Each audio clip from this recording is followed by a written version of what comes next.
right, guys. Well, the Packers are 1-0, looking to go 2-0 in the division. I'm figuring the Packers are on top of the NFC North, looking to stay there with a win against another division rival. So what I'm going to do is I'm going to take you on top of the world, in my neck of the woods anyway, and along the way, we're going to close up the Vikings game and talk about a solid game plan for the Packers to beat the Lions. All right, so let's go ahead and do it. I'm Brady Augustine. I've been a Packers, Bucks, Brewers, and Badgers fan all my life, and as an unabashed Scotty living in Northeast Tennessee, I love adventures in the great outdoors, being independent, and building my own stuff, whether it be with friends or alone in the great outdoors. I also like things that are different, so this show is a mashup of adventures, hangouts, projects, and Packers talk. Welcome to the Packers video blog that is literally off the beaten path. Welcome to the Packabond.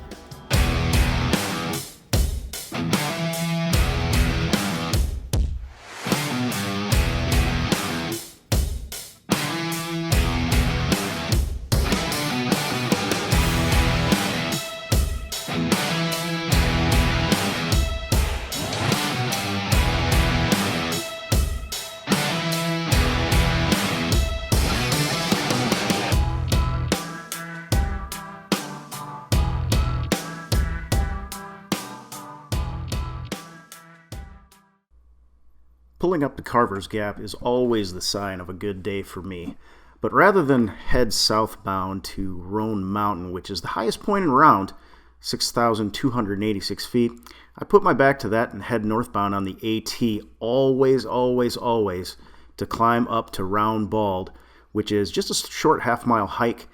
You got to go through a forest to get there. Brand new trail, really nice hike, very short, and absolutely worth it. So while I'm on my way out of breath up to Round Bald, let's go ahead and wrap up the Minnesota Vikings game.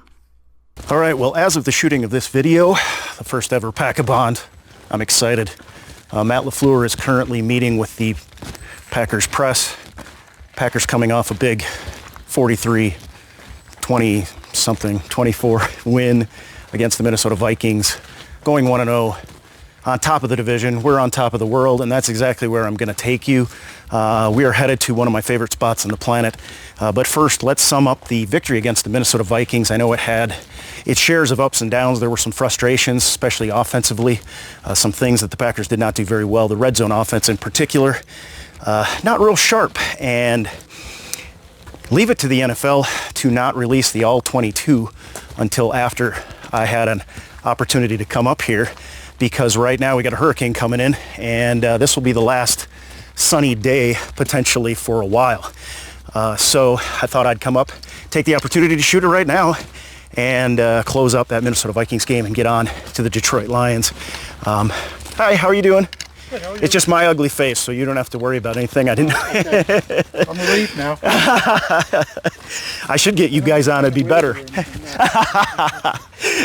Some nice folks on the trail with me today. Again, red zone offense didn't look good. Without the All-22, I did review it. However, I really am convinced that was compressed field sloppiness, early season compressed field sloppiness. No excuses next time around, unfortunately, because I think the Detroit Lions bring a much more potent offensive attack. The defense, obviously, Detroit has the ball for 18 minutes, and in the fourth quarter, the Detroit Lions putting up, 24 points when we had held them to 10. Not too good, and a lot of people fairly concerned. I'm on a wait-and-see approach because for the same reason I was about the offense, the red zone offense. Green Bay is going to have an opportunity for another week of practice. They're going to be at home. Let's see if the defense can kind of get it together at this point, and I think that's going to be important. Special teams-wise, I do believe the special teams took a step forward. Tyler Ervin looks like Tyler Ervin, just kind of as we expected, as we hoped. Chris Barnes made a nice stick. Coverage units weren't bad. I said before the game, Minnesota's usually ahead of us. I don't know that they were in this one.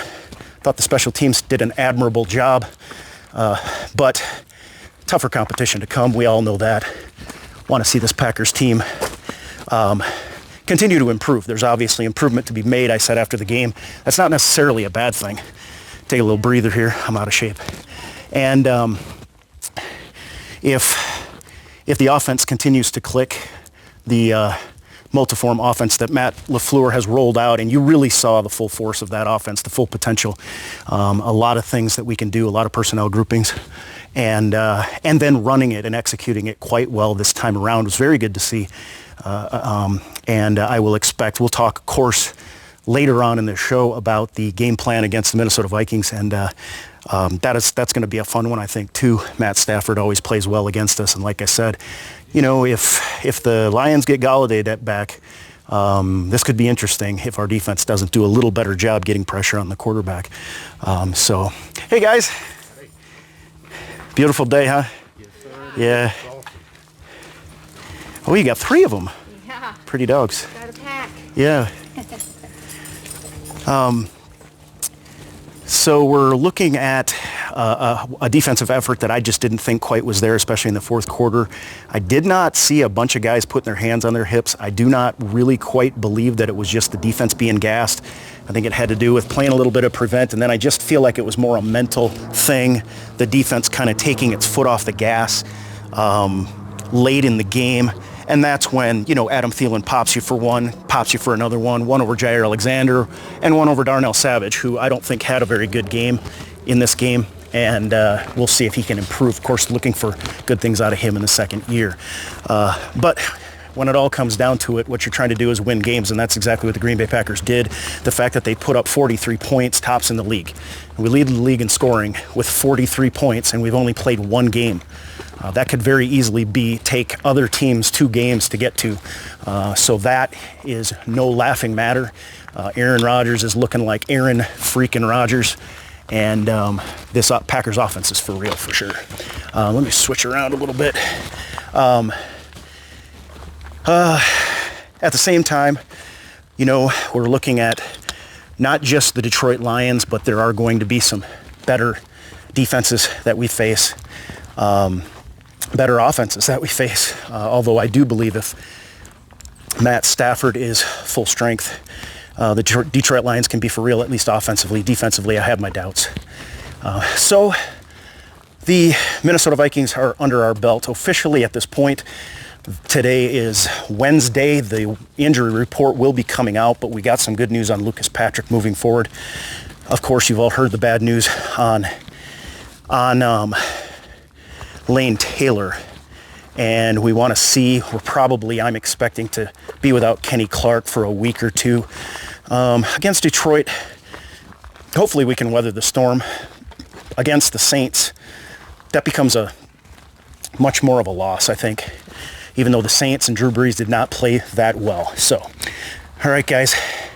Well, we can put now officially the Vikings behind us.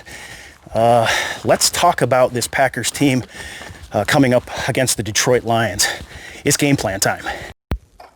All right, guys. Well, the plan was to record the Detroit Lions game plan on the mountain, which I did, and the mic failed. And so I did it again, and the mic worked. So I listened to it back, and it was playing, and I got all the way back home, and halfway through the second take, the mic failed, and I didn't know about it. So it works out fine, because the whole point of this show is for you to see some beautiful places and get my ugly mug off the set.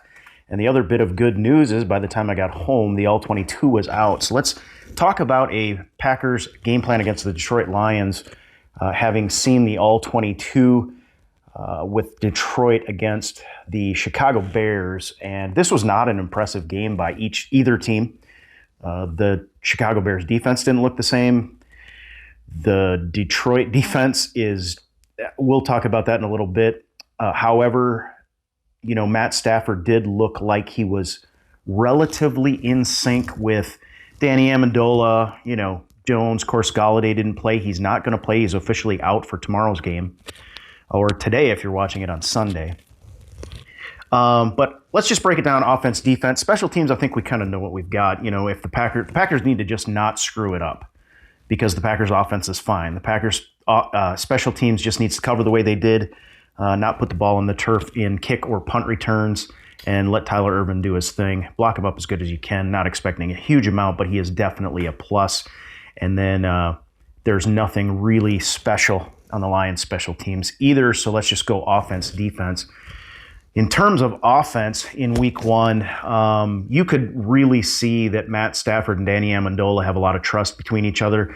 Stafford was throwing balls to single high safety, closed middle, over the top with a trailing linebacker to Danny Amendola, and not always completing them, but definitely had the trust to do that. The short passing game was working a little bit for them.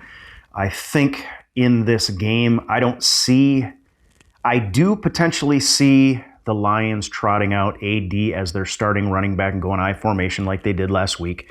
But I do not see them necessarily going away from Matt Stafford. Matt Stafford is the guy that beats the Packers right now. That's just all there is to it. He's been able to do it without a running game at all. While it's obvious that the Detroit Lions have tried to build their running game and get a little closer to balance, or at least be more multiform like the Packers are right now, they're nowhere near that. They did get AD in late. He looked good, had 96 yards last week. He just doesn't look the same, though. However, it is an issue because of the situation with Kenny Clark and the Packers' D-line. I do see the potential for the Detroit Lions to kind of pound the middle to beat the Smiths. But, Z can be on the inside. Rashawn Gary can be at the 3 technique. These are guys that are stout against the run, can stop Adrian Peterson. And Adrian Peterson, late in the game, he actually looked gassed to me. He looked a little flat-footed. You can tell he is still fast, he is still powerful, but he's not the same as he was. The point, and I think one of the keys of the game, is to not let him get going. Don't let him get ahead of steam. I do believe this, like I said, I think the Lions understand that this is Matt Stafford's offense. It's going to rise and fall through Matt Stafford. And frankly, if they watch the film, I think they're hoping to get TJ Hawkinson going because of the Packers situation at inside linebacker. Darnell Savage had a bad game. Christian Kirksey had a bad game as far as I can't really see it any other way. He didn't make any splash plays. He didn't absolutely kill us, but on the goal line, he's our last line of defense and couldn't get the job done. And that's pretty much what we brought him in here for. So if I'm the Lions, I'm looking at Adrian Peterson and I'm seeing him on film. And I'm not going to say this to anybody, but I'm going, I don't know. He might do great against the Packers because they're pretty banged up on the interior of the defensive line. But I'm still going to work the short passing game because it's really my only hope. Short passing games still kind of can bleed the clock a little bit for you and then potentially go back to the draw play, but mix in some I formation power stuff. I do think the Packers potentially could struggle against. But I do think the key is to get the Lions' key, without a doubt for me, is first down. I wouldn't be surprised to see some play action on first down with I formation out there, a serious heavy run look. Packers drop a safety in the box, and the Lions say, listen, we've got Matt Stafford. He's the guy that's going to carry us through if we're going to win this game. And getting in 3rd and long for the Detroit Lions is an absolute nightmare. Kirk Cousins was rushed and upset and affected and dancing all game long. We had the 6 pressures. We only had the 2 sacks. One was the safety by Jair Alexander, which was a complete mistake anyway. Just an athletic guy who made an athletic play. But listen, Kirk Cousins is outrunning Christian Kirksey. Matt Stafford is not that guy. You saw him have to run the ball a time or two, and he is very flat-footed. And if we can get this Lions team to 3rd and long, the defense is going to feast on this Lions team because their offensive line probably better in the run block overall than anything else. We heard today that Joe Dahl is out for this game, and that includes then, we've been talking all week about Halapulavati Vaitai. He is questionable.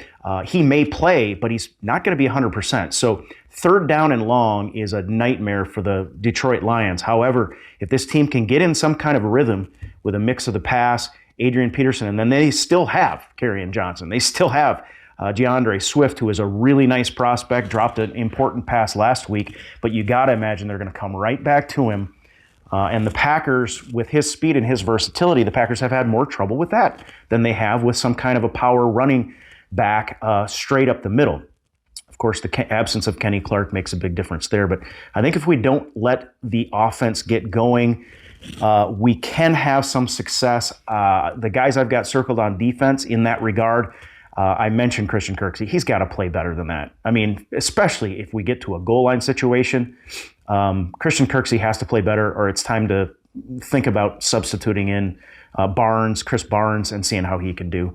Another one who had a bad game, Shandon Sullivan had a bad game, and that is where I've got circled. When I've got Danny Amendola on my team, doing what he did against the Chicago Bears last week, and with the rapport he has with Matt Stafford, I would be, if I was petting, I know he's probably not going to do this, but I would seriously be considering traveling Jair with Danny Amendola, making sure that Kevin King follows Jones, and letting Shandon Sullivan stay on the perimeter with Quintez Cephas or whoever is left, because they still are doing a lot of 11 personnel and putting out 3 wide receivers. So I am a little concerned because, again, we have the history of Matt Stafford in the last couple of years just absolutely tearing us apart. I don't think that wins the game for us, because I still think we win in a shootout, even though I think Matt Stafford has done a really good job. But the third guy on defense I've got circled that needs to take a step forward is Darnell Savage. Darnell Savage has to play better. He's got to be an impact player. He's got to be a guy that we can trust not to make mistakes.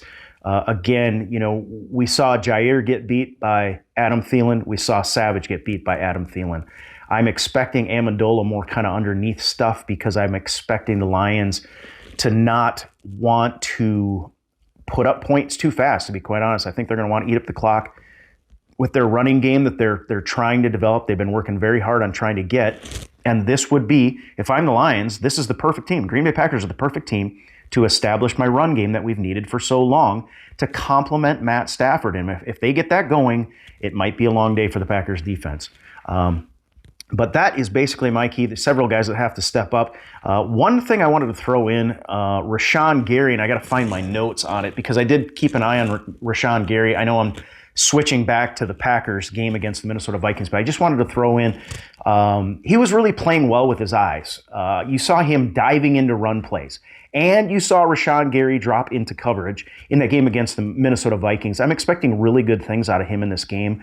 He's a guy that right now can probably run down AD. I would not be surprised at all. He ran down Kirk Cousins a couple times. Of course, that's a totally different thing. But, this is a defense that needs to step up this week, and I'm really on the fence as to whether they can do it without Kenny Clark. But you want to see that they will do it. Somehow, some way, somebody on the defensive line steps up. Dean Lowry with a bad game as well. He's a guy that's got to play better. You're going to be looking at Kingsley Keke and Montravius Adams potentially, if he can get in.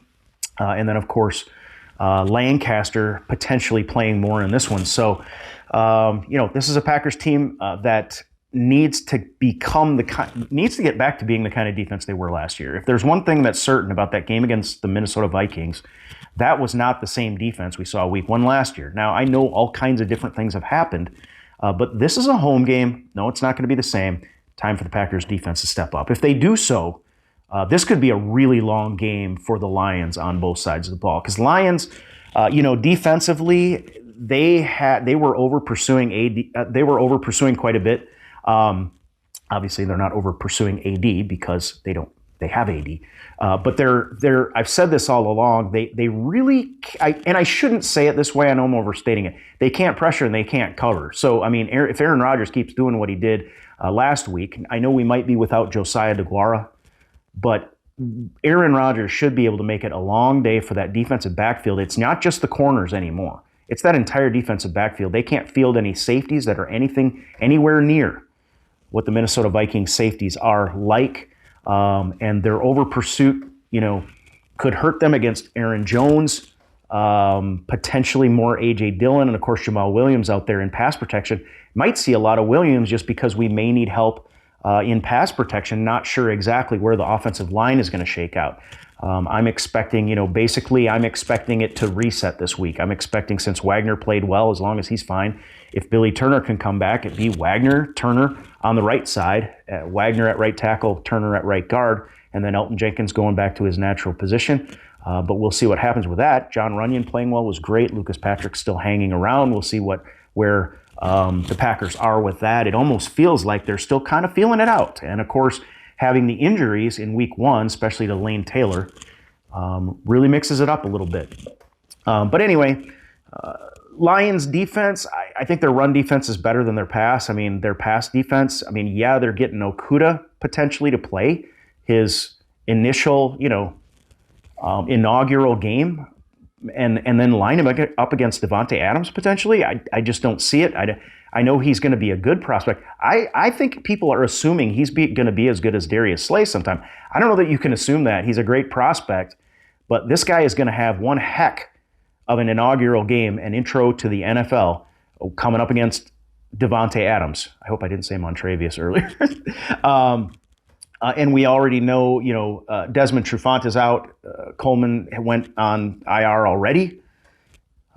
This should be a heyday for the Packers offense.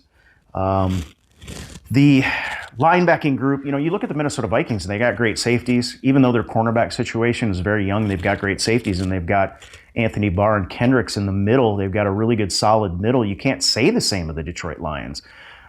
Last week, the Packers did not go much to the tight ends. They used the tight ends on the perimeter in blocking, and it was to great effect. It was brilliant because they were just playing the matchup. And Kendricks and Barr must have had one of the most frustrating games in their time, running all over the place, still making tackles, but doing absolutely nothing. But watch the other team put up 43 points. This is the game, I think, and this is why I should have thought it through, because I had Bob Tonyan having a big game. That did not really stand to reason, partly because I didn't expect Josiah DeGuara to have as many reps, but partly because, your tight ends, that's the guys that the linebackers are going to carry, and that's the strength of Minnesota. That's not the case this week. We may see a lot more of, if DeGuara can play, we may see him catching more.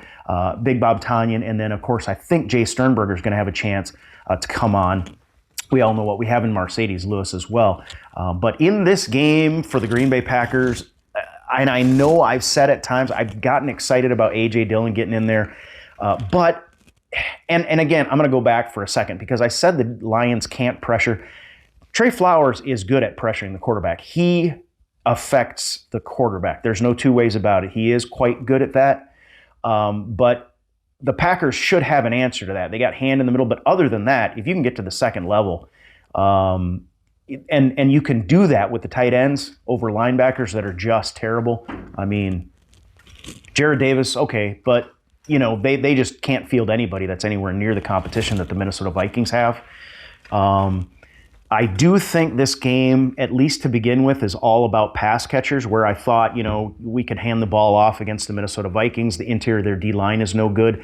I think this game, there's just nobody past the line that's going to be able to cover our guys. We can have five pass catchers available in just about any of these formations.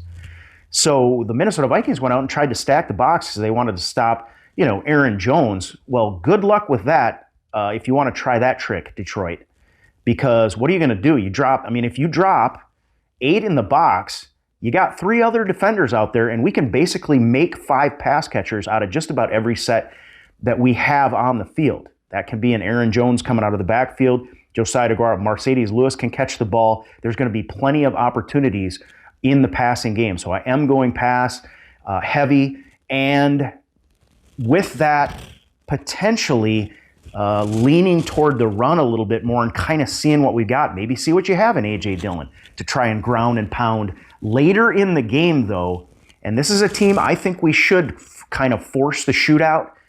The Packers scoring very quickly against the Minnesota Vikings. We should be able to score at will. And I just don't see any other way to do it. If you can avoid Trey Flowers, if you can block Hand, and if and potentially Billy Turner being in there, maybe a little bit of a weak link from last year, but if he's just as good as last year, I think that Aaron Rodgers, unless the offense takes a major step back, should be able to score points against this Detroit Lions defense.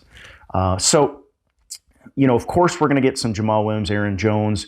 I love the 2-back set that we do. I love the symmetrical stuff that we do. And this is a defense that is just ripe for getting gassed. They are A lot of people think, and I know LaFleur talked about it, they're going to be all angry because they had that horrible loss. That loss wasn't a loss that makes you angry. It's a loss that makes you deflated. And if we start running this Detroit defense all over the field like we did against the Vikings, it could be a very long day because we've got enough skill players that we don't gas our offense while we're gassing the defense, and I really think it's an opportunity for the Green Bay Packers. So we know we're going to face stiffer competition, particularly the line concerns me down the road. If Flowers plays the right, like he usually does against David Bakhtiari, who is now coming on in the run game as well. Our run blocking was outstanding on the All-22, and then you look at the Detroit Lions, who just are not good. Their middle is soft, and then they've got that bad perimeter and deep. It shapes up for an opportunity, is what I will say. The Packers have an opportunity. I'm not going to make a prediction, but I will say this. I will say the Packers should be close to 30. I'd be disappointed if they don't get close to that because something went wrong, and could go over 50. And I know that's something that you should never say. It's just too much. We scored 43 against the Minnesota Vikings. That's a better defense. Now, the pass rush of the Detroit Lions, I think, could actually be better than the Vikings pass rush was. At least Trey Flowers is close to 270 pounds playing up against David Bakhtiari. I mean, for crying out loud. Ngakoue at 254 or whatever, nothing but speed. And it looks like potentially, of course it's early, washed up speed. If he's not fast anymore, then he basically becomes the next Clay Matthews, only he's playing for the Minnesota Vikings. I do think the Packers have a major opportunity to outscore the Detroit Lions, but I do think the Detroit Lions are going to do more scoring. Potentially, if the Packers defense doesn't get some things shored up. I just was pretty disappointed. The other guy I've got circled that I forgot to talk about is Preston Smith. Preston Smith, who did virtually nothing in that game. And the defense at Lambeau Field, there's not going to be any fans in the stands. They seem to need to have big plays to get their energy up. Z was talking about bring your own juice. They didn't seem to be able to do it. Now, they played well in the middle of that game. After that first touchdown by Dalvin Cook, they tightened up, they dialed it in. Then comes the fourth quarter, and now that's why there's some questions about the Packers defense moving forward. It just doesn't quite look the same. We'll see if that's due to conditioning, if it's due to personnel, if it's due to scheme, or if it's due to no fans being in the stands. But this is a Packers team that should be able to field a good defense and has in the past. Matt LaFleur and Mike Pettin hopefully putting together a good scheme. You stop the run game and make the Lions one-dimensional, and you should still win this game. It shouldn't be, if it comes down to a shootout, Packers have more, they just got more ammo. That's all there is to it. So, all right, guys, that'll do it for me. I will probably, I guess at the end of this, close up my time on Round Bald. I hope you enjoyed this video. I hope you enjoyed some of the scenery. I enjoyed taking you guys around my neck of the woods, and I hope we get a big win tomorrow in Lambeau with a home opener against the Detroit Lions. Go Pack. So as my time on top of the mountain ends and I head back down to civilization, I can't help but think, if this Packers defense steps up and the offense keeps doing what it's been doing, and Aaron Rodgers continues to be that Aaron Rodgers that we saw last week, it's going to be a good season.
Packer Nation worldwide.